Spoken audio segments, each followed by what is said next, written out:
छली कृष्ण। भगवान श्री कृष्ण को बहुत से लोग छली या कपटी कहते हैं, जो कि बहुत ही गलत है। राजनीति और युद्ध में कूटनीति का सहारा लेना छल नहीं होता। छल का अर्थ होता है धोखा। चाणक्य का एक वाक्य है कि यदि अच्छे उद्देश्य के लिए गलत मार्ग का चयन किया जाए तो यह अनुचित नहीं होगा। मार्ग कैसा भी हो, लेकिन उद्देश्य सत्य और धर्म की जीत के लिए ही होना चाहिए। दरअसल छल और भेद नीति में बहुत फर्क होता है। छल एक धोखा है, जबकि भेद एक युक्ति है। जब युद्ध में सारे नियम तोड़कर कौरव पक्ष ने भगवान श्री कृष्ण के भांजे अभिमन्यु को निर्ममतापूर्वक मार दिया, तो भगवान श्री कृष्ण को भी नियम तोड़ने का अधिकार स्वतः ही मिल गया। उन्होंने फिर नियमों को ताक में रख दिया और एक के बाद एक वीर योद्धाओं को मरवा दिया। पहले जयद्रथ को युक्तिपूर्वक मारा गया, फिर भीष्म, द्रोण और फिर कर्ण को मारा गया।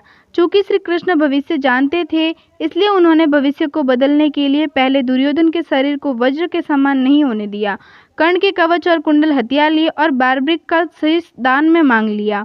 यदि वे यह कार्य नहीं करते तो युद्ध जीतना मुश्किल होता। क्या कृष्ण रसिक थे?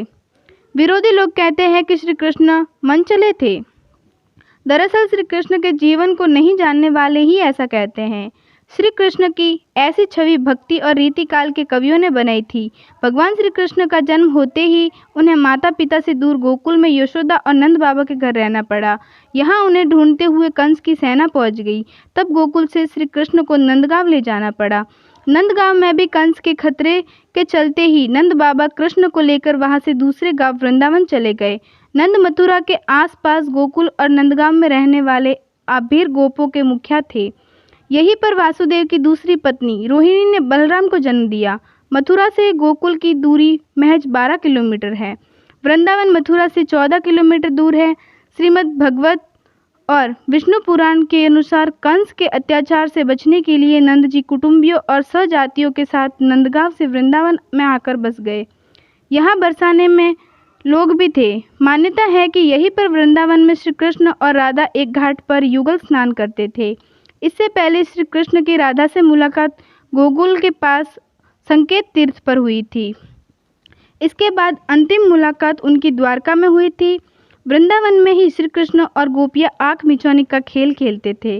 यहीं पर श्री कृष्ण और उनके सभी सखा और सखियाँ मिलकर रासलीला अर्थात होली आदि तीज त्योहारों पर नृत्य उत्सव का आयोजन करते थे। यहाँ पर यमुना के घाट प्रत्येक घाट से भगवान श्री कृष्ण की कथा जुड़ी हुई है। उस वक्त कृष्ण 7 साल के थे और राधे 12 की।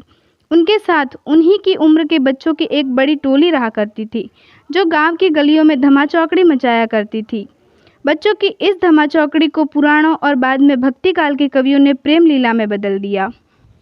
श्री कृष्ण की 16,000 रानियां थीं। श्री कृष्ण की जिन 16,000 पटरानियों के बारे में कहा जाता है, दरअसल वे सभी भौमासार, जिसे नरकासुर भी कहते हैं, कि यह बंधक बनाई गई महिलाएं थीं, जिनको श्री कृष्ण ने मुक्त करवाया था। ये महिलाएं किसी की माँ थी, किसी की बहन तो किसी की पत्नियां थीं, जिनको भौमासुर अपहरण करके ले गया था। महाभारत में जिसका जिक्र नहीं मिलता कि श्री कृष्ण की राधा नामक प्रेमिका थी और उनकी 16,000 पटरानियां थीं।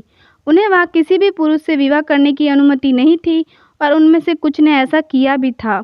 द्वारका एक भव्य नगर था, जहाँ सभी समाज और वर्ग के लोग रहते थे।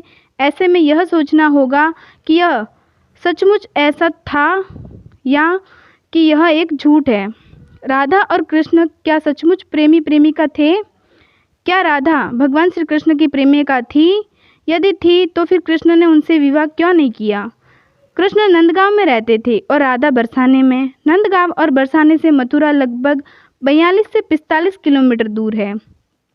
उल्लेखनीय है कि महाभारत में राधा के नाम का उल्लेख नहीं मिलता। यह सच है कि कृष्ण से जुड़े ग्रंथों में राधा का नाम नहीं के बराबर ही है। यदि भगवान कृष्ण के जीवन में राधा का जरा सा भी महत्व था, तो क्यों नहीं राधा का नाम कृष्ण से जुड़े ग्रंथों में मिलता है? यह कहीं ऐसा तो नहीं कि वेद व्यास जी ने जानबूझकर श्री कृष्ण और राधा के प्रेम प्रसंग को नहीं लिखा।